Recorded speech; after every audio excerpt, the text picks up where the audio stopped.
No. That was something else. Mark wasn't even paying attention for the whole podcast. I said that I hope that you didn't bring it to us. I hope that you didn't bring it to us. You'll have to listen. There's that and a lot more. There's a lot more.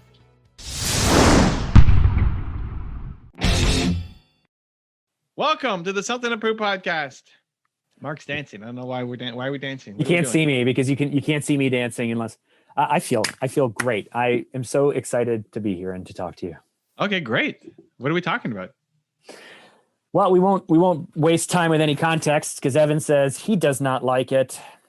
So we're going to get into the biggest thing that I've been trying to figure out lately through all the therapy and all of the stuff, which is moving so slow. My goodness. Are you still going? Yeah, because we're still not done the assessment process yet. We did a 2-hour assessment on Tuesday. 2-hour assessment on Tuesday? Which is illuminated a little bit, like some stuff I need to look into and research. How did you find this person anyway? Dr. Tess researched for me clinics, and then I researched the clinic, and then the clinic connected me with this therapist because of his deep experience with anxiety. Wow. Okay. So, did you look him up? Were there any reviews on this person? I didn't look up reviews. I mean, I read his bio, and then when I connected with him, I questioned. I questioned him. I grilled him. Can you put his name in the chat? I don't want to dox him, but no, let's not get into that stuff. Why? I want to look it up. While you're talking and setting context. No. I'm not giving any context. I'm not doing that anymore. Here's what I want to talk to you about. So coming out of it was so interesting though, because coming out of this analysis, I mean, he asked all kinds of questions. I've never been through therapy before, but what was the best question he asked you that led to the most insightful thinking, at least? It was a section. So of course, I did this short version of an assessment, which depending on how I answered questions led to then a deeper version of the assessment. So they know where to focus, because I don't have any narcissistic issues or things like that. So they don't even ask those questions, but, they're focusing on the bipolar side of things, the manic and the depressive questions. They're focusing on alcohol and sleep and diet and medical conditions and past family history. And they ask you all these weird questions that are very specifically worded. Like, for example, over the past 3 months, has there been a 2-week period where at least every day you have felt down or depressed? And it's like, over 6 months, has there been a 2-week period where at least every day I felt? And I was like, no. Wow. So like you're like, you have to think through these questions and you have to be like, okay, no. And then they go, oh, okay, great. No. So you don't have depression. I was like, well, hold on. But there's lots of times where like for a 6-hour period, I get dreadfully depressed and then it goes away the next day. So they have to parse apart what fits and what doesn't fit. Right. But here's the thing. We're focused on the manic side of the questionnaire. Like, are there certain times where you have less sleep? Are there certain times where you have more energy? Are there times where you talk really fast? And then people don't know what you're talking about. Like, and I was like, oh, yeah. I'm doing it right now. And so he kept like, at the end, I was like, dude, this is the favorite part of me. Like, I love that version of Mark. I love the Mark who, because I don't really have these what do they call them? Ruinous activities, right? Like I'm not so manic that I only have 2 hours of sleep every night. And then I go out and spend all of my money. And like, it's not disruptive, I guess. Yeah. So I'm like, dude, man, I love this version of me. Like, I want to figure out how to be this version of me more often. Let's go. Because I love that version of Mark. And then we get into the depressive side of things. And what did he say about that? He just was like, okay. Like his job is to go through the assessment. Jesus Christ. Okay, keep going. Okay. And then we get into like, we focus on alcohol, we focus on diet, we focus on all these things. But we get to the, depressive side of things. And it's like, yeah, this is what it feels like. And I answered the questions, and it's like, I know when I'm really down, that, it's tough and I'll be able to get through. And you're going to give me strategies and we're going to work on strategies to get through it. But I was like, yeah, I don't really like that side of me. But then I realized that side of me doesn't actually come out that often where I'm that hopeless or I'm that, I fight against it so much, or I fight the feeling of not being good enough. Like I fight against it so much. I put so much energy into fighting against it, not putting myself that I'm really there. What I realized is it's the neutral side of me that I'm most disappointed with, because when I'm up, I'm like a fire that's burning crazy hot, and then I just crash because I run out of energy. And when I'm down, I can actually forgive myself for that, because I can be forgiving to myself in those moments. I think it's the neutral side of me that's just so like mediocre and slow and overthinks. And that is, out of this assessment, that was something that literally was like, oh, yeah, okay, there are these 3 different versions of me, and there's probably different versions of you, Evan, and everybody else. But there's a version of me I really like. There's a version of me that I'm disappointed in. And then there's a version of me that I could just forgive because, you need a moment or whatever to work through it. Okay. I like it. Okay. So I already, like, assessment aside, we're going to figure out all these coping strategies, but I'm ready. I'm ready to figure out how to either make the neutral side of me way more badass, or how to somehow become more manic. It's funny because you going there, you could tell him. Have you told him these 3 things, like the neutral? No. That's too bad. I thought about this. He's perpetuating the neutral mark. I came out of it going, oh, neutral mark isn't like, it's not like this is good, this is amazing, and this is bad. It's like this is amazing, this is still not that great. I want to be a lot better, and this I can just give myself the day if I need it every month or whatever it is, or like, hopefully it's not it does tend to be like a week or 2 sometimes in the fall or this or that. But if I know it, if I can plan for it, if I can forgive myself for it, then put that aside. What I want to know is how to play up here a lot more. My audio listeners, I'm playing up higher, or if I maybe should actually not even be focused on that. That's a gift. That's gravy. That's just a bonus day. What I really should be focused on is fixing the middle mark to make him better. Okay. That wasn't all context. That was a question. Well, what's the question? The question is, what should I focus on? Should I try and be focusing on what triggers will help me be more energetic and more bold and more manic? Or should I just say, that's a bonus if I get that. What I should really be focused on is fixing, the neutral version of Mark, and which one's the real Mark? Which one is the version of Mark that I need to wear most of the time, and which one is the version of me that's stepping outside of it? Parallel paths, but your bigger opportunities with the neutral. Like the up will come. The up will come. It'll come naturally. It'll come. You'll have these moments. You'll have these big breakthroughs, and we gotta ride those waves and live them out and do the things that matter the most, and not get bogged down by crap in our lives when you're feeling that. There might be some triggers that you could set up more easily for that, but those will come naturally. It's neutral mark. What do you need to do to make yourself proud every day? That's where you're living most of the time. Neutral mark is not a happy mark. That's the problem. Neutral mark is not a happy mark. Which is where everybody has. They may not have the high highs, low lows like you, but the idea that you're resting. I want to say resting face, but it's not resting face. You're resting. Yeah, no, place. I understand what you mean. Like the true version of me, like the resting place, and then anything from that resting place is a departure. I would like it to be the manic version of Mark, because so far, other than me getting tired, by 3 or 4 p.m. because I'm just like wiped, I like that guy. But I think I don't know enough, but there's a biochemical something happening there that is I don't know if you can just manufacture. Maybe some Zen monk has figured it out how to. Well, I think there are yes, I think speed would be the drug that people used to use to get into that state. No.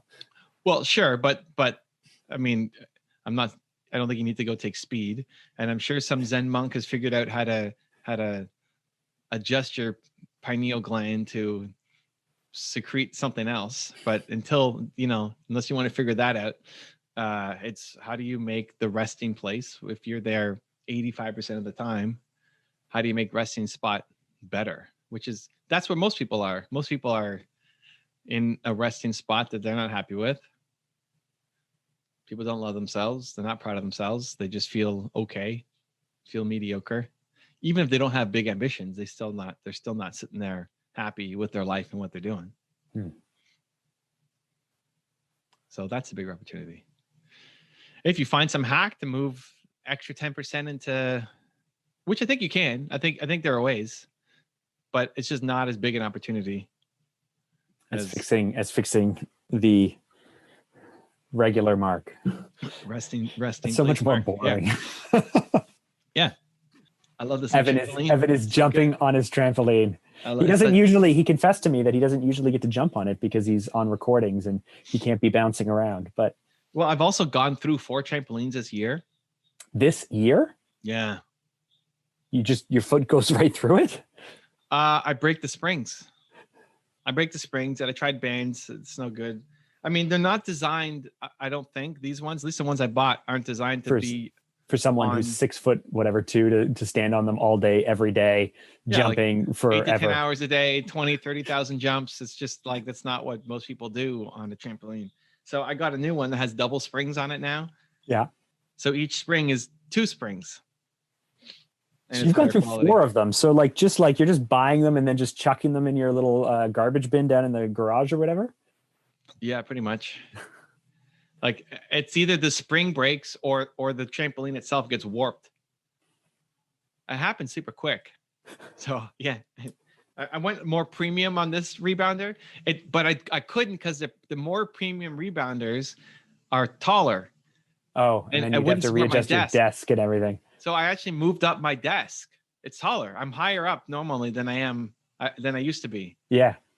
Yeah, I'm higher up. So yeah, we did that on the weekend just to support this new trampoline. So far, I'm like, I just do the worst thing possible. I stand in socked feet on a concrete floor. I mean, I have an area rug, but I do that all day long. That's good too. I just like I like the up and down. I like the up and down. Likes the bouncing. Anyway, so I thought you were going to really pick that apart and tear into it and keep going, and all I'd have to do is set you up. Nothing. I mean, that's nothing new compared to what we've been dealing with before. It's still it felt like a breakthrough to me. Oh, I think that's still the awareness is great. The action is not much new. It's still, okay, what do we do in our upstates? If that's 10% of our time is spent in the upstates and 5% of our time is spent in the downstates, or I don't know, whatever number you think kind of makes the most sense, you're still 80, 75, 85% in neutral and various degrees of neutral, but not like crazy awesome or crazy crappy. So how do we leverage those upstates, downstates? Have you read Man's Search for Meaning? No, I've got it here. It's super short. It is. I listened to it on Sunday. I think I started listening to it on Sunday, and I got like 3/4 of the way through it, and then I just finished it off. What's the punchline? Well, first of all, it's a beautifully written book. Like the guy wrote it in 9 days, the first draft of it or whatever. It's just beautifully written. I'm going to listen to it a second time because it's just that good. But one thing, I mean, I in no way understand everything he's talking about. And don't hedge. What's the punchline? Jeez, you haven't said anything yet. That's a beautiful written book. In no way do I understand. I got to listen to it a second time. Anyway, I've just been trying to reframe things. I've been trying to reframe things a lot. So for example, with my son, my son is 11, and he really struggles to communicate what he wants to say. He might have kind of attention issues, and he typically doesn't feel like he's actually articulating what he wants to say, and so people aren't listening to him. Okay. This really frustrates him. So it's a tension point with us because I'm kind of impatient. And anyway, so the other day he came into our bedroom, and I looked at him. He's not even 11. He's 12. He's 12. He's in grade 7. And I looked at him and I thought, this is the same boy where when he was 3, I would, do this at night. When he was 4, I would do that at night. When I was 5, I would, tickle him a certain way or act a certain way. And I thought, he's just the same boy. He's still the same boy, even though now we've piled so much responsibility on him. So I thought to myself, well, what would I do if he was a 4-year-old or 5-year-old kid saying goodnight to me? And I did that. And he reacted like really positively to it. Like we had a really special moment just by me reframing, like, okay, let me remove the frustrations of 12-year-old version of him, and let me remember when he was this 4-year-old little kid who was, you know, so cute and all of these things. And it like really, it profoundly changed the way that I thought about in the last few days about him. And, you know, I told you, we were talking about last week about us working together and what we work on and how we work together, and, you know, for your marketing. And I told you how, like, you know, I realized, rather than this being another thing I have to do or an additional commitment that I've made, it's really like an invitation for us to build something amazing that in the big picture of life is the actual goal. And everything that I've been focused on right now is just distraction from the actual goal. And so that was a reframe. And so I used to say that I thought you were very, very good at reframing, you know, negatives into positives and all of these things. But that book really inspired me to just say, like, how can I look at these frustration points in my life or these little things, and then figure out if there's a way that I can't look at it differently, so that way it's more profound or has more meaning to me. So reframing is the punchline? Yeah. I mean, the punchline of the book, I think, is that anyone who, I mean, it's anyone who has a purpose to live outside of themselves will be able to overcome any hardship. Okay. So it's still service. Yeah. Great. I agree. Is there anything you want to talk about, Evan? Well, but I think that becomes the part of the problem, is you wake up and you feel like today doesn't matter, that you're not making anything today that actually matters.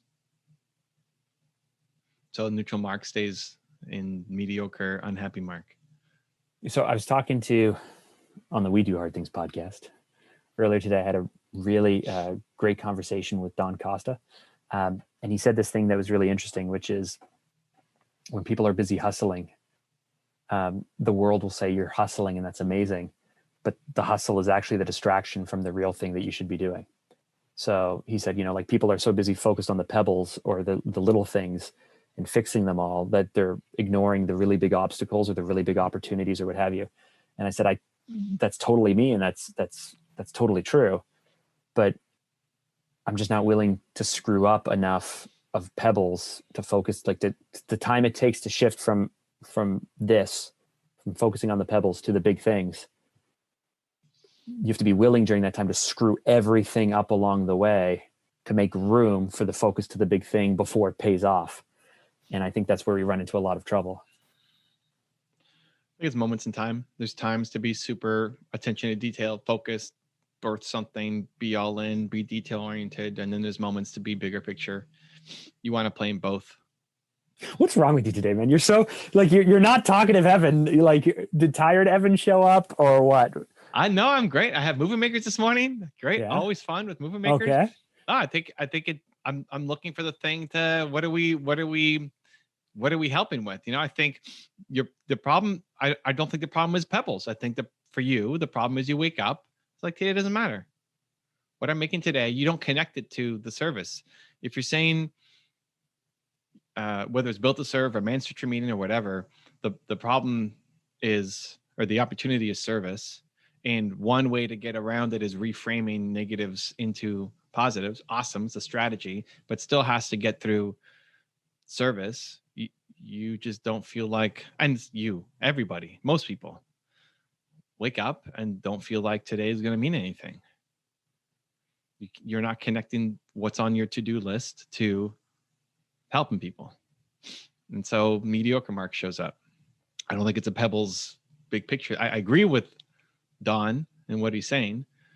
You have to be willing to let some of the small things drop to go for the big things, but that's not a purpose service conversation.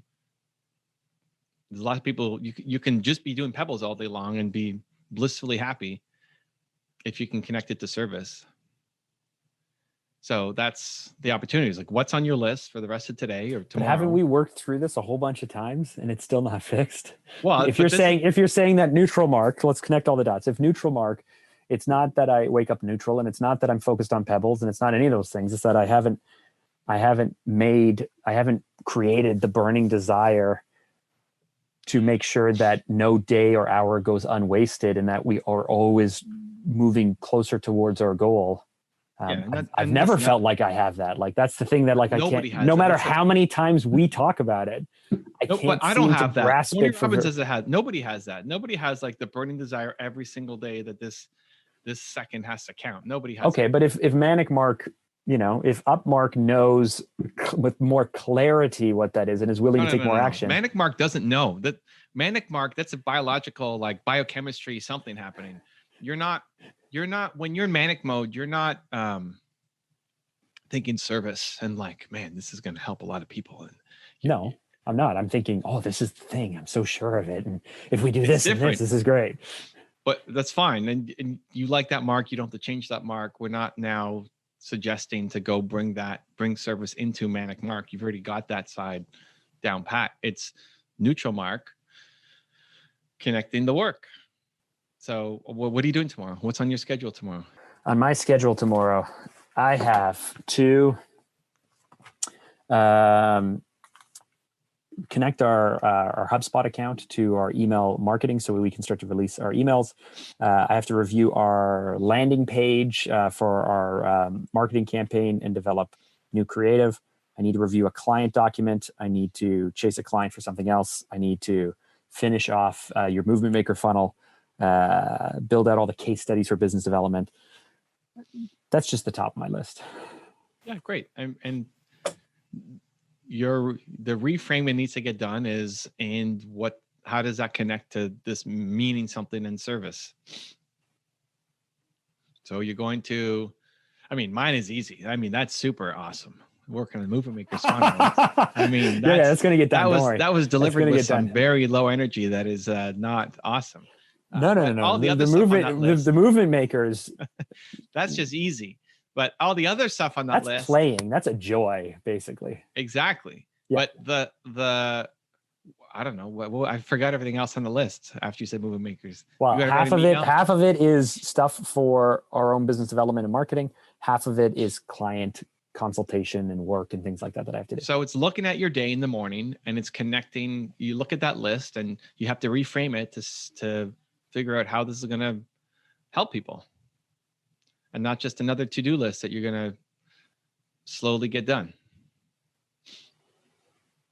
It doesn't feel. It's funny. Important. I used to have a lot of conviction, back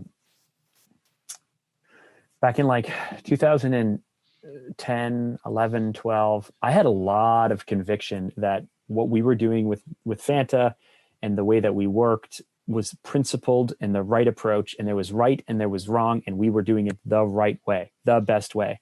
And others weren't. And if you went with someone else, you're putting yourself at risk. And then I lost along the way, either, you know, the market matured or the market changed, or that people caught up with us, or they copied us, or we fell behind, or I lost confidence in that it even mattered, or I got bored. I don't know what it is, but I guess I don't have that clear, you know, that doing this at this level, this well, is the thing that has to be done because it feeds my soul and it's the gift that I'm giving the world. I don't know what that is. I don't like, as many times we went through this, like, yeah, okay, but we spent 2 podcasts. It just doesn't last for long. At the level of giant mission, you just have to feel like it matters. Like, this email that you're about to write matters to the customer. It's gonna measurably improve their business, or whatever else is on that list. It's gonna help you grow your business. It's gonna help you accomplish what you want and live the life that you want to be living. You have to transform the task list into a big reframe to connect it to service somehow, whether it's top level giant conviction, if you're not with us, you're wrong, versus no, if I get this Movement Makers page done for Evan, he gets to launch it and he's going to get more people in. And Movement Makers is awesome. And every time I see him, it's Movement Makers until I hear it coming out of my ear. And I'm going to help him make something that's going to be better. And it's going to make an impact. It's going to make a difference. Is this hard for me? Because really at the end of the day, I'm just more self-centered or selfish than I actually play on? Like, am I just really a pretty self-centered person? No, you're just not. You just haven't practiced the muscles. You're not a self-centered person. I don't think that even exists. Okay. You haven't built the muscles. I think there are. I think so. We have a mutual friend, John, who I remember talked about John from our mastermind group. Okay. Yeah. From Alberta. Yeah. With you. I'm with you. Okay, great. So he talked about, and the reason why I'm being a little bit more vague is because it was a bit of a private conversation, but he talked about the fact that there are certain types of people where they take care of others by taking care of themselves. They go, for me to show up and give to others what they need, I need to make sure that I'm in a good place. And then there's the other type of person who takes care of others at the sacrifice of themselves. So he shared the story as like the plane is going down, the masks drop. You put the mask on yourself, so that way you have the oxygen you need to put the mask on your child or the baby. I think you ask any mother in the world, and they're going to throw the mask on their child before they even do themselves. But do you not think that is there anything to these two things? And it's not that people can't change. I'm not saying that, but maybe I'm just not comfortable putting myself first that much, that often, this or that, or maybe I'm actually saying the opposite. I don't know. Well, what am I saying here, Evan?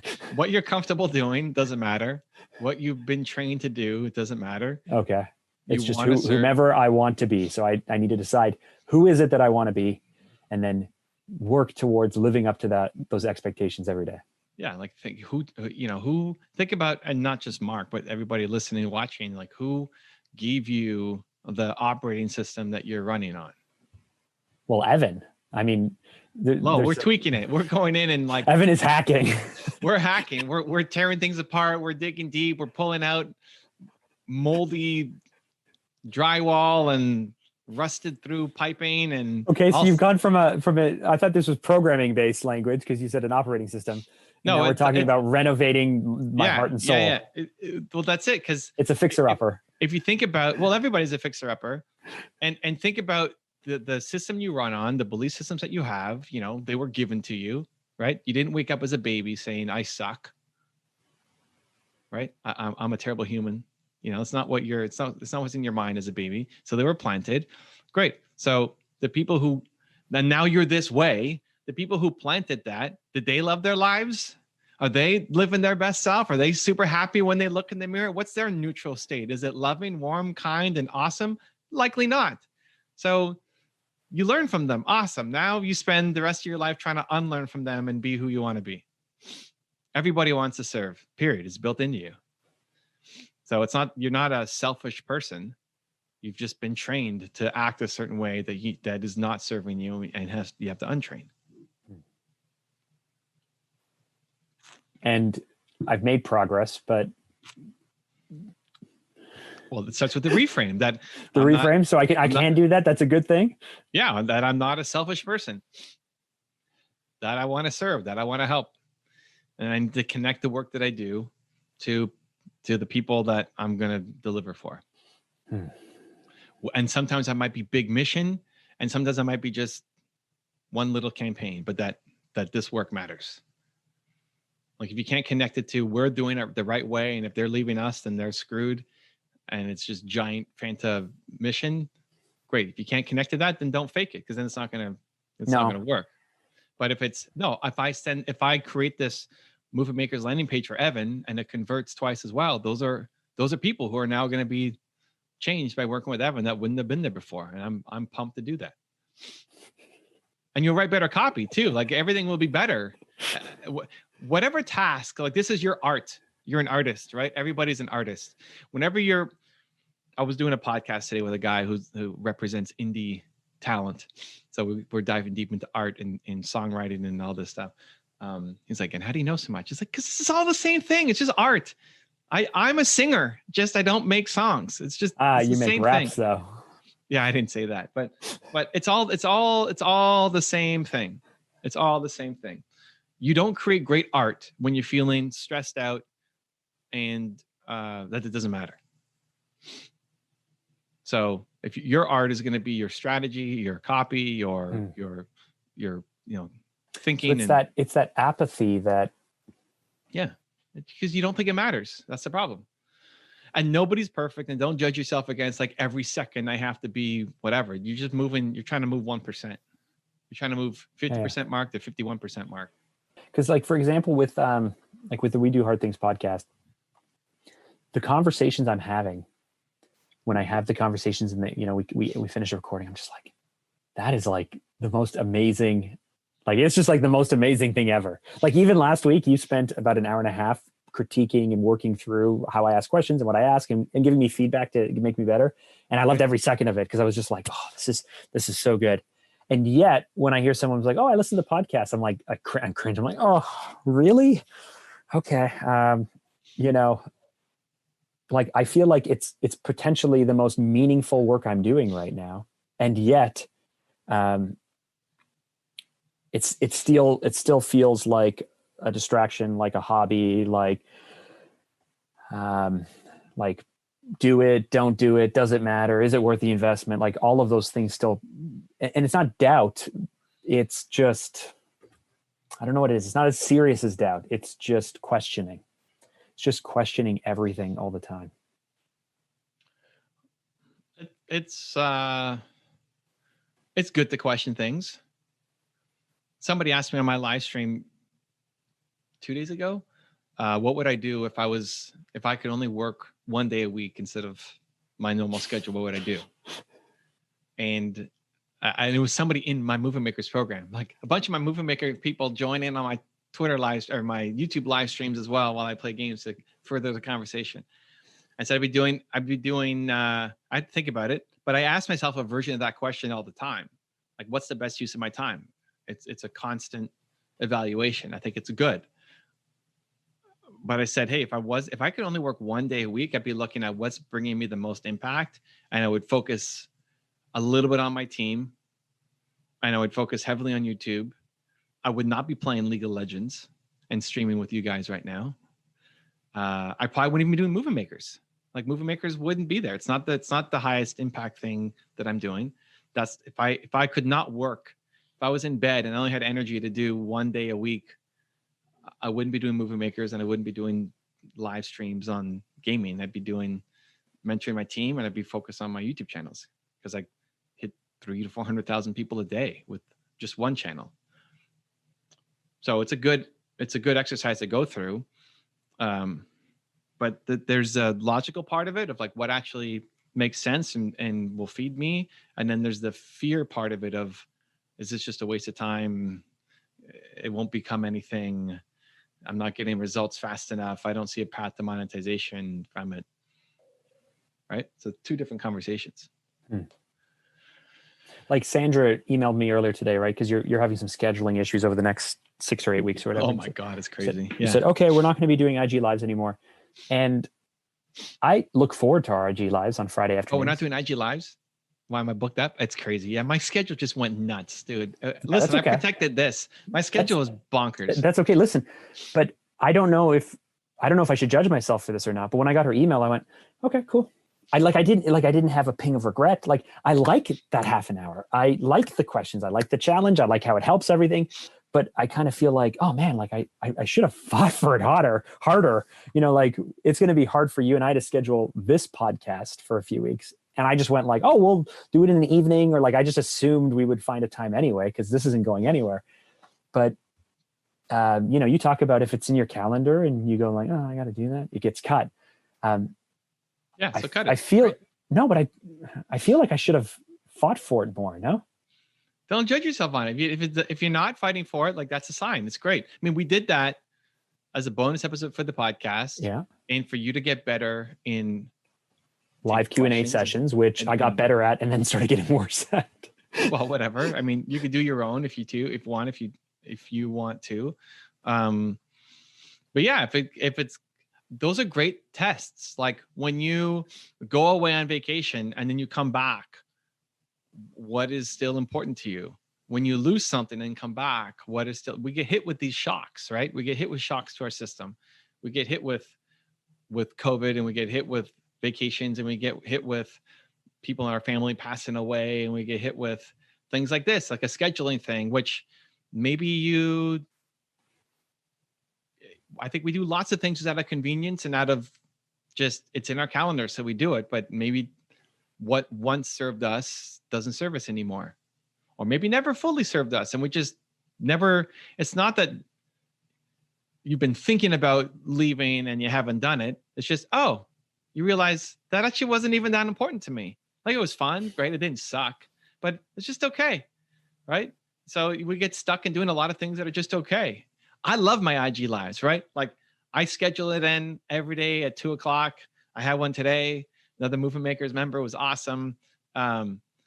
I like it. I look forward to it. I love doing it with you. You're actually making me feel like I'm really going to miss it now. Actually, just talking to you about it, I'm like, oh man, yeah. That's not a good. Fun. That's not like, a good. It's just a proximity. That can't be a good arbiter. What I wanted my response to be, and so if I were writing someone else saying, hey, I can't do this, I would want their response to be like, oh man, okay. And that's what I wanted my response to be, and it wasn't. It was just like, well, I don't care.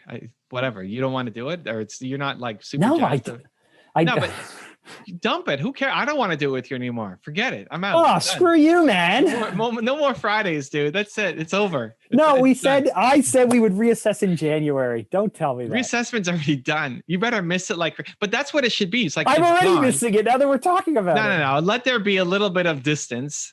So it's not just proximity effect, but that should be it. Like, hey, if we go through December and this was not your choice, right? It was kind of forced upon you. I guess Sandra reached out and said, Evan needs his time back to do something. No, what she said was, hey, Mark, Evan is already given this time to someone else for these reasons. So we will not be doing this. We will not be doing this starting next Friday. So good. And that's why I was like, no problem. Okay. That's the thing. So like, it goes away December. If you're going through December and it doesn't even cross your mind, great. Like, it shouldn't be the thing, and don't feel guilty for not doing it. That's where sometimes you have to have hard conversations, right? Where you go and talk to your friend or your employee or your boss and say, this is not enough energy. This isn't the right energy of where we need to be playing. So I'm going to, just like The Office, right? Like, you don't want to go back to your office. Yeah. Post-COVID, I mean, we had a whole show. Go back to episode 48 and we talked about it. Mark doesn't want to go back. We've had way more than that. Mark doesn't want to go back to random numbers. Post-COVID, like, you're not missing it. If anything, you're kind of dreading it. That idea of having to go in every day. It's a chore to go in. Oh no, I'm never going to do that again. Wait, but that's great. Like, I've already determined that like I'm ready to sell my truck and get a different thing and everything. You may not have ever come to that without COVID. Yes, I agree. Without the shock of being forced to do it. It's so bad. And yes, there's so many things that are wrong and that happen, but out of that, you gain some great insight. This is the self-awareness piece. When that shock happens outside your control, you didn't bring COVID to us, I hope. So it happened. It's here. I hope. I don't know. Listen, I just keep thinking about your February episode where you flew down to San Diego right when COVID started to break, and you went, deep down, a part of me really wishes that I had COVID just so I could beat it. And yeah, that's always stuck with me. I said I wish I had COVID just so that what? Just you said you were flying back. Oh, just to beat it? Oh, you said you wish you had, because you were sick at the time and everyone's looking at you funny. You said, I wish I actually did have COVID just so that way I could beat it. Yeah. That's a reframe though, right? I mean, that's it. That's a massive reframe.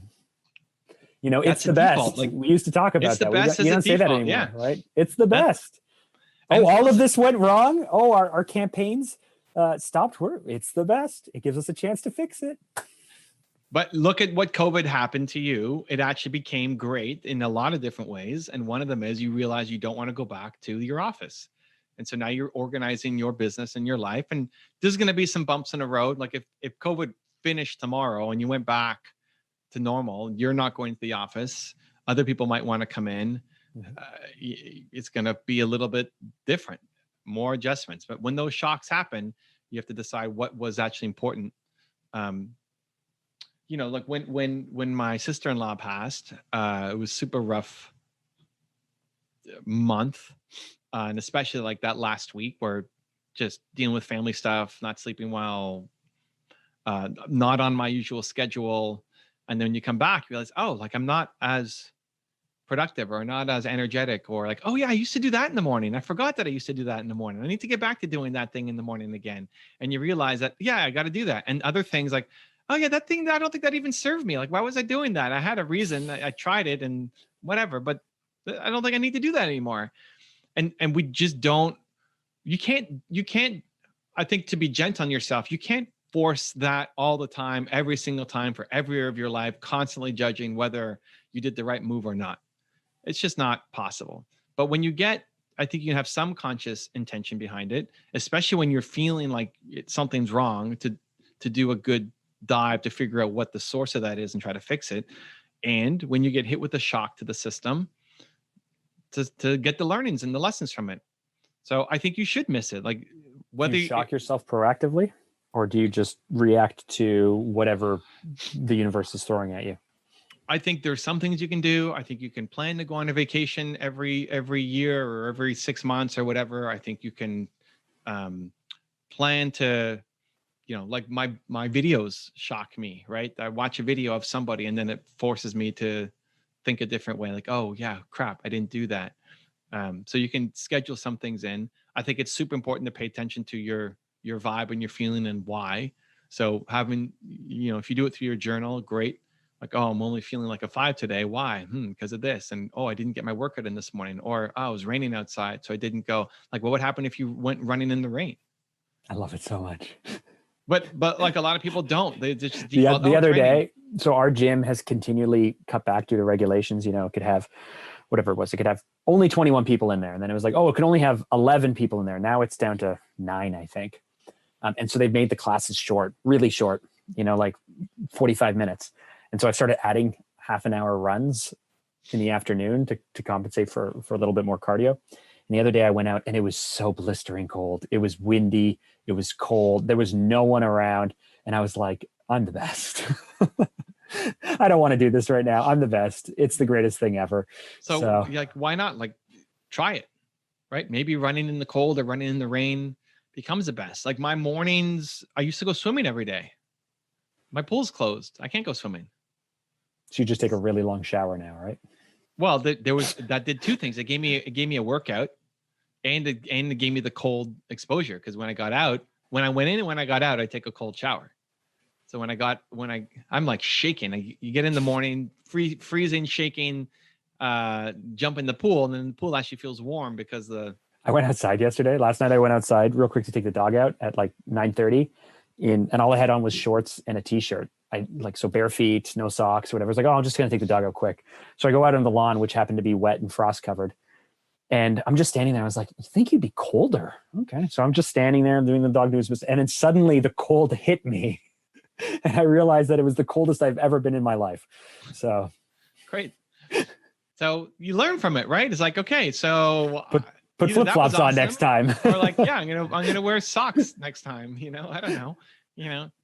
You learn from it, right? So a shock to the system, to then something has changed, your schedule has changed. We design our schedules, hopefully, as perfect fits for where we are right now.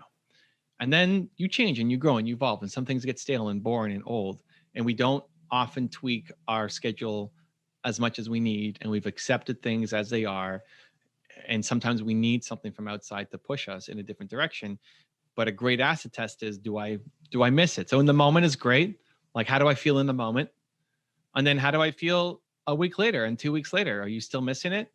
If you're going into December and we haven't done any 5-day shows and now you start to miss it, that's a sign that maybe we should do it again.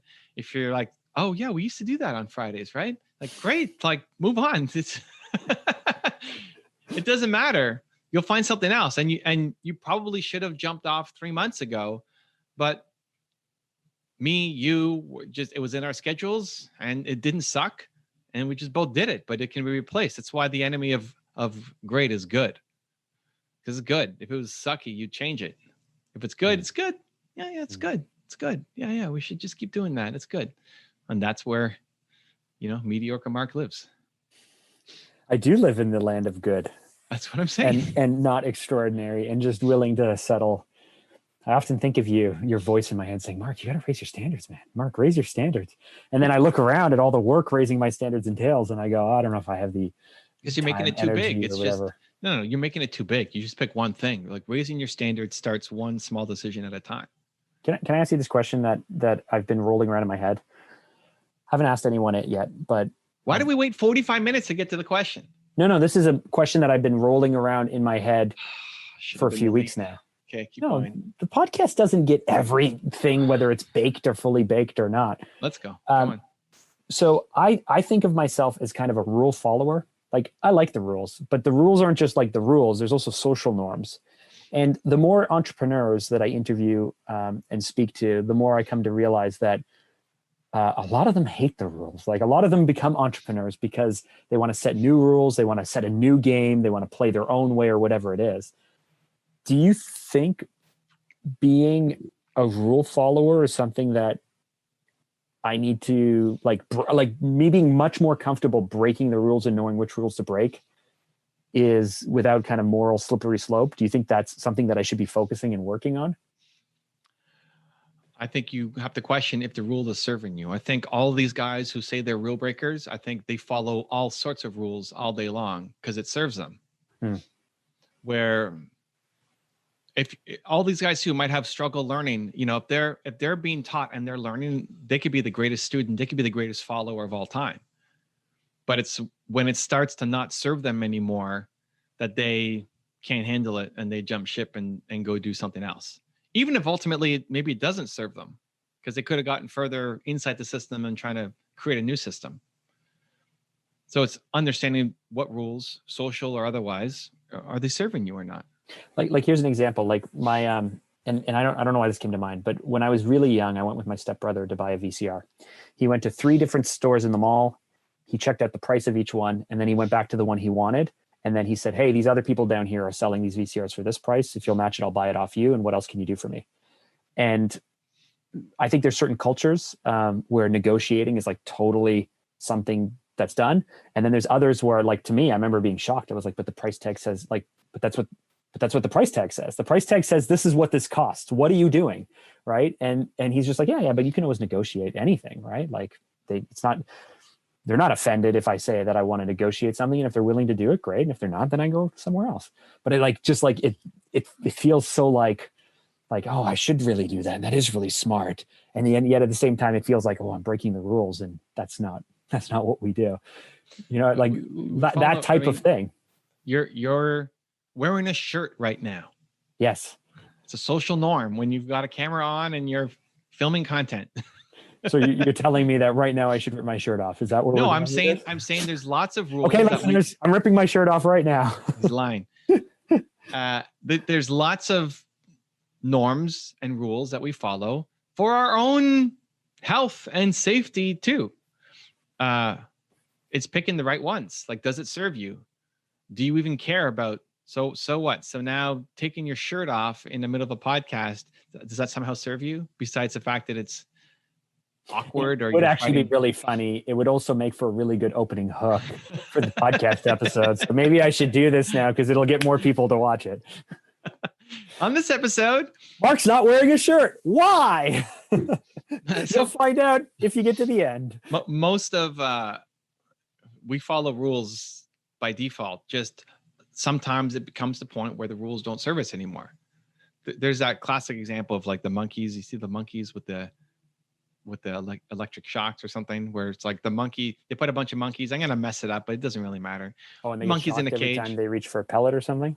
There's like if you climb the tree to get the fruit at the tree, everybody gets shocked, and then they slowly got rid of the shock, but the monkeys had already learned that. So they never climb the tree. Don't climb the tree, and then they slowly replaced the monkeys.